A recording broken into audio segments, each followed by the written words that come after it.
Hydro carbon திட்டத்திற்கு எதிர்ப்பு தெரிவித்து புதுக்கோட்டை மாவட்டம் நெடுவாசலில் 18வது நாளாக தொடர் போராட்டம் நடைபெற்று வருகிறது. போராட்டத்திற்கு ஆதரவு தெரிவிக்கும் விதமாக திரைப்பட நடிகர் ஜி.வி. பிரகாஷ், இயக்குனர் கரு பழனியப்பன் ஆகியோரும் இணைந்துள்ளனர். இந்த போராட்டம் குறித்த தகவல்களை தருவதற்காக செய்தியாளர் மகேஸ்வரன் நேரலை இணைப்பில் இணைந்துள்ளார்.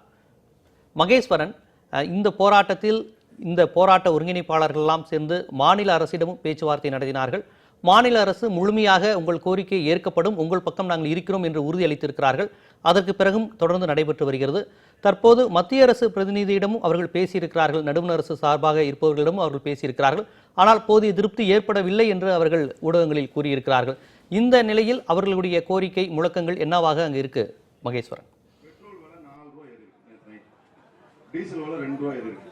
ஜீவா, ஹைட்ரோ கார்பன் என்று சொல்லப்படுகிற கரிம நீர்ம வாயு எடுப்பு திட்டத்தை மத்திய அரசு முற்றிலுமாக கைவிட வேண்டும் என்பதுதான் இவர்களுடைய கோரிக்கையா இருக்கு. அந்த கோரிக்கையை முன்வைத்துதான் 18வது தினமாக கடந்த 16ஆம் தேதி தொடங்கி இந்த போராட்டமானது 18வது நாளாக இன்றும் இந்த நெடுவாசல் நாடியம்மன் கோயில் முன்பாக இருக்கிற தொழிலில் தொடர்ந்து கொண்டிருக்கு.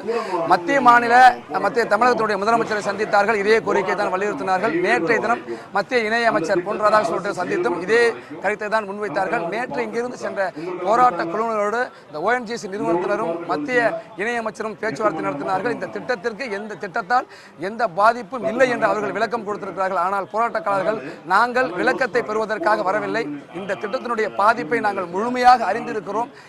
இந்த பகுதியானது முப்போகமும் முக்கணிகளும் காய்கறிகளும் விளைகின்ற ஒரு வளமான பகுதியாக இருக்கிற இந்த பகுதி, இந்த திட்டம் நடைமுறைப்படுத்தப்பட்டால் ஒரு பாலைவனமாக மாற்றப்படுகிற ஒரு அபாயம் இருக்கு.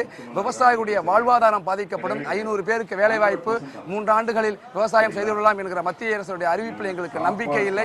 அதனால் இந்த திட்டத்தை முழுமையாக கைவிட வேண்டும் என்கிற ஒற்றை கோரிக்கை தான் நாங்கள் முன்வைக்கிறோம். அந்த அறிவிப்பை மத்திய அரசு சொல்லும் வரை இந்த போராட்டம் தொடரும் என்றுதான் இந்த போராட்ட காலத்திலே தொடர்ந்து கொண்டிருக்கிறார்கள். இங்கு 18வது நாளாக போராட்டம் தொடர்ந்து கொண்டிருக்கிற அதே சூழ்நிலையிலே அருகாமையில் இருக்கிற வடகாடு கிராமத்திலும் இன்று விவசாயிகள் பொதுமக்கள் தங்களுடைய போராட்டத்தை தொடங்கி இருக்கிறார்கள். இன்றைய தினம் இந்த போராட்டத்திற்கு நீங்கள் ஏற்கனவே குறிப்பிட்டதை போல திரைப்பட இயக்குனர் கரு பழனியப்பன், இசையமைப்பாளர் ஜி.வி. பிரகாஷ், தற்பொழுது நடிகர், நீங்க நிறைய வில்லன் நடிகராக அறிமுகமாயிருக்கிறார் ராஜசிம்மன் பேசிக் கொண்டிருக்கிறார். அது மட்டுமல்ல, மாணவர்கள் பல்வேறு மாவட்டங்களிலிருந்து இங்கு வந்திருக்கிறார்கள். அந்த வகையிலே திருச்சியில் இருக்கிற தமிழ்நாடு தேசிய சட்டப்பள்ளி மாணவர்கள் ஒரு 15 பேர் இங்கே வந்திருக்கிறார்கள்.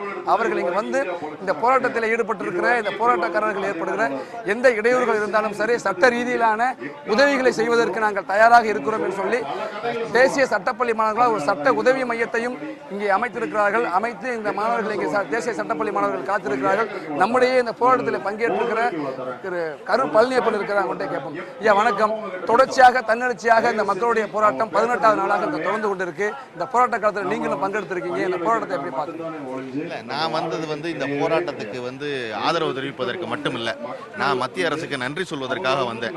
ஏன்னா மத்திய அரசுடைய இந்த திட்டத்தினால தான் நெடுவாசல் எவ்வளவு ஒரு அழகிய கிராமம், இங்கே எவ்வளவு சிறப்பான விவசாயம் நடந்துகிட்டு இருக்கு, இங்கே முக்கணிகளும் முப்போகமும் விளைஞ்சுக்கிட்டு இருக்கு அப்படிங்கிற தகவல் பூரா தமிழகம் முழுமைக்கும், இந்தியா முழுமைக்கும், உலகம் முழுமைக்கும் தெரிய வச்ச மத்திய அரசுக்கு நன்றி சொல்லணுங்கிறதுக்காக தான் நான் முக்கியமாக இங்கே வந்தேன். மத்திய அரசு நேற்று பேச்சுவார்த்தை நடத்துறாங்க போராட்ட குழு.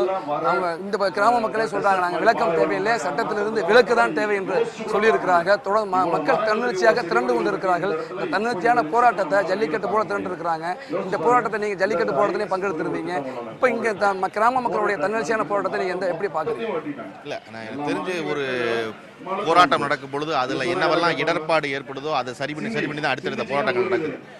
சோறு போடுறேன்னு சொல்லி உள்ள வந்தவன் ஏற்படுத்தின குழப்பத்தை அறிந்ததாலோ என்னவோ இந்த நெடுவாசல் கிராமத்தில் அந்த மக்களே போராட வர்றவர்களுக்கெல்லாம் சாப்பாடு போட்டு ஒரு போராட்டம் நடக்குதுல்ல, இப்படி ஒரு போராட்டம் நம்ம கேள்விப்பட்டதே இல்லை. அந்த எல்லாரையும் முதல்ல அவங்க கேட்குற கேள்வி சாப்பிட்டீங்களாங்கிறது தான். ஒரு இடத்துல சமைச்சு சாப்பாடு போட்டு போராட்டம் சிறந்த விஷயம். இன்னொன்று, எல்லாவற்றுக்கும் மக்கள் தாங்களே தங்களுடைய பிரச்சனைகளை சொல்ல முன்வருதல் இருக்குல்ல, இது ஒரு புதிய தொடக்கம்.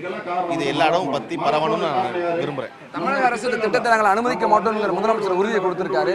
மத்திய அரசானது இன்னும் எந்த விதமான, அதாவது திட்டத்தினால எந்த பாதிப்பும் இல்லை, ஒரு 500 பேருக்கு வேலை வாய்ப்பு கிடைக்கும், 3 ஆண்டுகள் விவசாயத்தை தொடரலாம் என்ற உத்தரவாதத்தெல்லாம் கொடுத்திருக்காங்க. அதை இந்த மக்கள் நம்பவே இல்லை. அப்படி இருக்கிறப்ப உடனடியாக மத்திய அரசு என்ன செய்யணும், என்ன மாதிரி அறிவிப்பை வெளியிடணும் நீங்க எதிர்பார்க்கணும்? இல்லை, அவங்க நெடுவாசல் கிராம மக்கள் கேட்பது என்னன்னா இந்த போராட்டத்தை திட்டத்தை கைவிடுங்க, நாங்கள் போராட்டத்தை கைவிடுறோங்கிறாங்க. அவங்க சமாதானமே கேட்கல, கைவிடுங்கிறாங்க. கைவிட்டா திட்டத்தை கைவிட்டா அவங்க போராட்டத்தை கைவிடுவாங்க. மக்கள் இந்த போராட்டத்தை, அதாவது இந்த திட்டத்தினால் இருக்கிற பாதிப்பை நாங்கள் முழுமையாக உணர்ந்திருக்கிறோம். உணர்ந்துதான் நாங்கள் 18 நாளாக அந்த போராட்டத்தை ஈடுபட்டிருக்கிறோம். மத்திய பெட்ரோல் துறை அமைச்சர் கூட சொன்னால், மக்கள் விரும்பவில்லை என்றால் இந்த இந்த திட்டத்தை நாங்கள் கைவிடுவோம் என்று.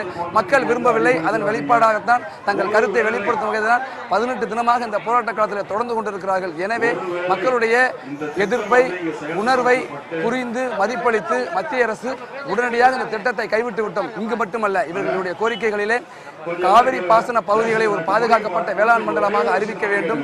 தமிழ்நாட்டில் எந்த இடத்திலையும் வேளாண்மை செய்கிற விளைநிலங்களில் இது போன்ற திட்டத்தை நடைமுறைப்படுத்தக் கூடாது என்கிற கோரிக்கையும் அழுத்தமாக முன்வைக்கிறார்கள். அதை வலியுறுத்தியே இந்த 18வது நாளாகவும் இந்த நெடுவாசல் நாடியம்மன் கோயில் திடலிலே இந்த போராட்டமானது தொடர்ந்து கொண்டிருக்கிறது. நெடுவாசல் போராட்ட களம் 18வது நாளாக இன்றும் நீடித்துக் கொண்டிருக்கிறது. அந்த களத்தில் இருந்து அங்கு யாரெல்லாம் கலந்து கொண்டிருக்கிறார்கள், என்னெல்லாம் முழக்கங்கள் எழுப்புகிறார்கள், என்ன கோரிக்கை என்பது குறித்து விரிவாக பதிவு செஞ்சீங்க. மிக்க நன்றி மகேஸ்வரன்.